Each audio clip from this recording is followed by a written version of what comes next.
Yeah, and I've been caught up with bad women that love me for my tattoos. Ladies and gentlemen, we're here live right now at Tier 1 Wrestling presents Rise or Die Trying. We're here right now with Luke Hawx. He is the Tier 1 Hawx. Hawx, sorry. Get it right. Yes, let me try and get it right. Sorry. Hawx. He's the Tier 1 champion right now, and as a matter of fact, he's wearing one of the hoodies right now. He's wearing a hoodie right now for the show Into the Badlands. That's on AMC. It comes on Sundays at 10 o'clock. Make sure y'all check it out right after Walking Dead. Well, the Walking Dead's over. Oh, Walking Dead's over? Yeah, just in, we're in that dry period. I didn't catch any this season. I've been on the go, so. Well, of course. Let's say, tell me one thing. I mean, we're not too much of a fan on the indie and stuff like that. How did you get into the indie circuit? You're not too much of a fan on the indies? I'm a fan. I said they're not too much. Oh, they're not too much of a fan. Yes. Indie circuit is basically pro wrestling. I mean, I got into it because it's pro wrestling. I love pro wrestling. I didn't get into just to be a WWE superstar. I got into wrestling to be a pro wrestler. And indie circuit's where it's at. So it's where some of the best talent is. Actually, where the best talent is. I mean, the WWE has some top talented guys. They got some really good talented guys. But the indie circuit is full and flooded with top talent. I would say, do you see yourself in the indie circuit and stuff like that? Like, if you ever did get a call from the WWE, so you mentioned it, would you ever actually go there? I do some work with them here and there. I'm completely happy where I'm at now. Between my film career, my weightlifting and powerlifting, and the wrestling, I'm pretty full up. You know, I get to be home with my kids, and during the week, take them to school and do the stuff I need to do. So I'm not on the road 300 days a year. I'm on the road a lot, but I'm not on the road 300 days a year, so I'm completely content with where I'm at right now. So, speaking of all that, so that your child and stuff like that, you wanted to come here to the indies and stuff like that. What made you want to be a wrestler? Like I know you didn't just wake up one day and be like, hey. No, that's all I ever wanted to do. You always just wanted to be a wrestler. Yeah, there's nothing that ever stood out that made me want to be a wrestler. I've just always been a wrestling fan since I was a little bit kid, and I knew from time growing up that I was going to be a pro wrestler. That's all I ever wanted to do. So there was no other option in life for me. So film work and weightlifting and all that stuff came after pro wrestling. I fell into that stuff. Of course, I wanted to do the stuff. Yes. Didn't really know how to go about it, but pro wrestling's what I chased from a child. Yes. Well, I mean, I've seen some of your matches. Say with a lot of it's going to be referring to WWE because you actually worked with a lot of former ECW and former WWE guys. Right. How did your feud with Matt Hardy? How did that come about? Like you obviously did that. Matt got hurt. We did a little angle in Pittsburgh, and I pushed Matt off the top rope and just fell. Matt fell, hit his head on the concrete. Was passed out for about 45 minutes. They were trying to revive him. He went into convulsions. He threw up, and the rest was history. I was like, was that intentionally? It was. I mean, I intentionally pushed him. But you didn't. I didn't intentionally try and almost kill him. Yes, exactly. You know, so it happened, and then therefore Hawx versus Hardy took off. Do you think? Well, that actually happened in the Extreme Rises. Right. Rising with Shane Douglas. You were calling him out. Right, I was calling Shane Douglas out because was that a part of the whole thing as a heel, or did you? Well, it's not a heel. I don't like Shane Douglas. He's a turd. I mean, I could show you proof. Let me get the phone right here. Like, hold on, let me pull it up. Let's see. He's a turd. I'm gonna prove that Shane Douglas is a turd. Look at this poster. Can you zoom in on that? See any names you recognize on here? We got the Nigga Taker versus Black Superman Lex Vegas. Now, who would even put this on a poster is you know, beyond me. But I don't know any of these guys. And not to say any of them couldn't be good, but I'm a betting man, and I would bet that they're not really that good. But there's one guy, you know none of these names on here, none of them. But there's one guy you know, Shane Douglas, right? So this goes to show you what Shane Douglas is doing with himself right now. These are the guys that Shane Douglas is associating himself with. So I can just rest my case. I think you kind of like I never really knew that about him. I wasn't even a hardcore fan of Shane Douglas, right? And stuff like that. I heard stories and whatnot about him, but I didn't know he was like that. But like, weird. Like, I mean, yeah, he's a turd and everything like that, but. Was that always around him like that, or was he, in your opinion? In my opinion, I grew up a fan of Shane Douglas at first. Then I worked with him and found out he was full of crap. I found out that he was a hypocrite. I found out that everything he supposedly stood for, he was really stabbing everybody in the back because he didn't mean a word he said. It was just to get him hype, just get him publicity. So that was a really letdown from coming from, like they say, sometimes you meet your idol and it's the worst thing that ever happens because, and Shane Ward, my idol, I was just a huge fan. Yeah. But, you know, they say you meet your idol and it's the worst thing that ever happens because it's such a huge letdown. Yes. And that's how it was working with Shane Douglas. Okay. I mean, well, let's move away from the Shane Douglas thing because, I mean, I don't know how much. I bet you have a lot of things to say about him and stuff like that. Talk about your time in WWE. I heard, I seen that you were in the WWE in 2003. Then you left, came back in 2007. Yeah, how I mean, was that? I wasn't under contract, but I worked with him a lot. You know, just doing some enhancement work and extra work and doing dark matches and stuff like that. It's a good company and it's good. It's a good place to be. It's of course where everybody, you know, really wants to be, usually strives to be. So now what I just do is I have a company called Wildcat Sports out of New Orleans. Let's say with Orlando Jordan. No. Am I right? No. Me and Orlando started together. Orlando left.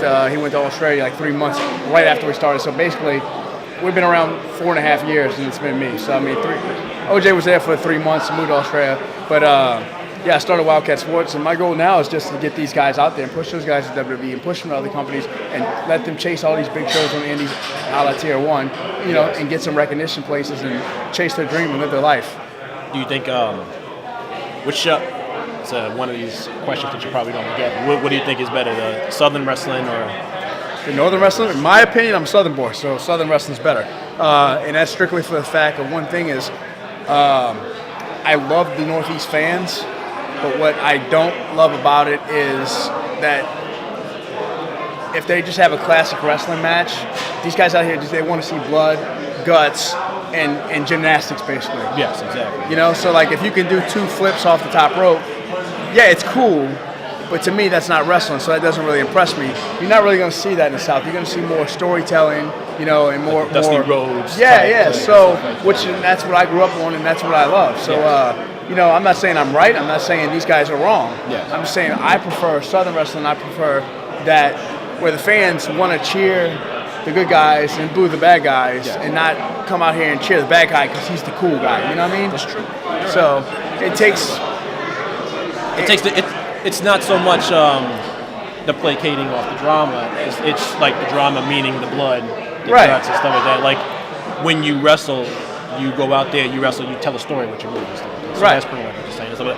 And that's honestly how I feel about wrestling. And when I watch your matches and stuff like that, that's exactly what I see.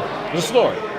The rivalry that you and Rude Boy have right now, like that's a story. Hey, and that's the point of it, you know, is to get you interested and want to see us go at it. Yes. Because if you didn't care about Luke Hawx or you didn't care about Rude Boy Riley, why would you be buying a ticket to the show? And why would you stay to watch us perform? That's true. You know, I tell my guys all the time, if you can't sell tickets to a show, if you're in your hometown and you're not selling a minimum of 10 tickets, then why are you wrestling for? That's true.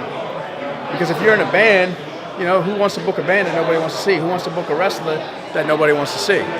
That's the gist of it. I mean, yeah. I like the honest answer. I mean, I like the honest answers in general and stuff like that. Like now phasing into the whole act, like the acting. Mm-hmm. Is it stunt? Stunts. I'm a stuntman. Yeah, stuntman. I mean, I do acting as well, but I'm primarily a stuntman. Like, which is I do a lot of stunt acting roles. I do a lot of roles like you see in Into the Badlands. It's a stunt acting role. Yes, exactly. You know, I come in, I fight the lead character, which is Daniel Wu. Awesome guy, very talented actor. You know, we kick each other's ass. Well, really, he kicks my ass. But you know, in real life, Daniel, I got you, bro. Come at me, son. I'm about to say, okay, it said on Stunt and Lee Daniels, the butler. Yeah. What stunt are you doing in the butler? The funny thing about Lee Daniels, the butler, I'm not on the butler. I got casted for the butler. Yes. End up working on another project and couldn't do the butler because they ran against each other. Oh. So I still got listed in the credits, but I'm not actually in the butler. Well, at least you got the credits. Yeah. I was about to say, is it about the credits or actually being seen? Because you can always have the back turned. A lot of stunt roles I do, I'm not seen. Yes. So I mean, a lot of stunt roles, I'm doubling somebody, or I might be a criminal underneath a mask, or a SWAT member, you know, in the shootout, you know, different scenes. So, and then a lot of times I'm the bad guy. I don't know why I'm always the bad guy, because look at me, I'm a good guy. Come on, I'm a family man. I got huge arms. I'm very handsome. I can be a teacher. I can be a doctor. I can be a lawyer. Come on, book me. Let's see. I can be. I was saying I'm gonna put you on retainer then. I can be Captain America. Hey, you can. I don't always. Luke Hawx doesn't always have to be the bad guy. I was say send a message to Chris Evans if he ever was talking to you right now and saying you can never be Captain America. What would you say back to him? Just punch him in his mouth. You tell me what I can't do. Who are you? Who would you ever beat in wrestling? It's true. Okay. Wrestling. Back to it. I know we're flip-flopping and stuff like that. Yeah, that's all good. Do you like it when somebody says it's scripted or fake? Well, it's not scripted. It's not fake. It's not scripted. WWE's scripted. But, I mean, what I do, what Luke Hawx does, it's not scripted. It's not fake. You're going to see me beat the hell out of somebody. It's entertainment. But, I mean, it's disrespectful to say it's fake or scripted because I'm not writing a script. I'm not going behind this curtain and calling my match and putting saying, hey, I'm going to shoot you off the ropes and you give me a backflip. Yeah, exactly. Yeah, you're not going. That's not Luke Hawx. Yeah, exactly. So some guys might do that. Some matches looks like they dancing. When you get Luke Hawx, that ain't what you get. You get ass whoopings. Speaking of ass whoopings, what do you see in the future in terms of anybody else that would want to crush your style? Right now it's just really focusing on, I mean, I always take my bookings. I work for Tier 1. I got the Wildcat stuff going on in the South, which is going very, very well. Check us out, wildcatsports.com. Check out our YouTube channel, our Facebook, our Instagram, all that stuff. That's Cat with a K, K-A-T. But killing things, man.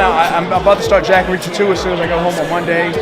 And we gear up for our next Wildcat show in January. I got 2 weeks off for the holidays. I got some stuff going on in LA and some lucha stuff coming up in Mexico. So it's just a lot of traveling. Yeah. But I'm also in the process of opening up Iron Addicts with CT Fletcher in New Orleans. We're opening up a branch of Iron Addicts in New Orleans. So so I'm opening up a powerlifting gym. It's going to be the only real powerlifting gym in New Orleans. So we're working on that. So besides just the wrestling stuff, I got the movie stuff going on. I got the family stuff, I got the active stuff, and I got the weightlifting stuff. It's nonstop, which is good. It's not a problem. I want to get to where my head's spinning. Look, I don't sleep now, but I want to get to where I never sleep. I don't know how to rock it. I don't either. That dude, I don't either. 4 a.m. up, sends a tweet, goes out, pumps iron, goes and does whatever he has to do. Goes to sleep at whatever time. Yeah. Gets up at 4 a.m. and stuff like that. Do you see if you ever did get into the ring with The Rock? That's probably not going to happen. I worked with him with G.I. Joe too. Excuse me. But yeah, I'll take on anybody. At this point in time, is there any guy that I say I want to get in the ring with and I just gotta wrestle him? No, there's nobody I'm dying. I got my top 5 guys. I wanted to get in there with William Regal. It's never gonna happen now because Regal's with the neck surgery and everything else. But I just had Tracy Smothers, which was one of my dream matches. Did some stuff with Booker T. I like to get in with Chris Jericho.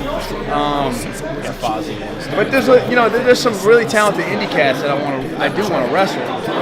What's your top I like to 5? wrestle with Caleb Conley, who's here at Tier 1. Yes, exactly. I'd like to wrestle him because he's very talented. I'd like to wrestle Biff Busick, who just went to WWE. I'd like to wrestle Drew Gulak. Off the top of my head, those are 3 names. Just right off the top of my head, those are 3 guys. But there's a lot of talented indie guys out there that I like to get in the ring with and do some wrestling with. And I respect those guys because I like their style. And Caleb, I've known Caleb for a long time, so I've seen how much he's grown and expanded. He's seen how much I've grown and expanded. Yes. And we've never wrestled each other, so if it ever happened, champion versus champion, who do you think will win? Who do you think will win? Who do you think will win? I know who will win. Who do you think will win? Of course. Yeah, exactly. You're smarter than you look. Well, it was nice meeting you. Yeah, nice to meet you too, man. It was great. It was a pleasure. Ladies and gentlemen, this is Luke Hawx right here. Luke Hawx 504. The Tier 1 Wrestling Heavyweight Champion. I should have brought the belt. Should have brought the belt. It's just sitting over there in my bag, man. Carrying all that gold around gets tiresome sometimes, I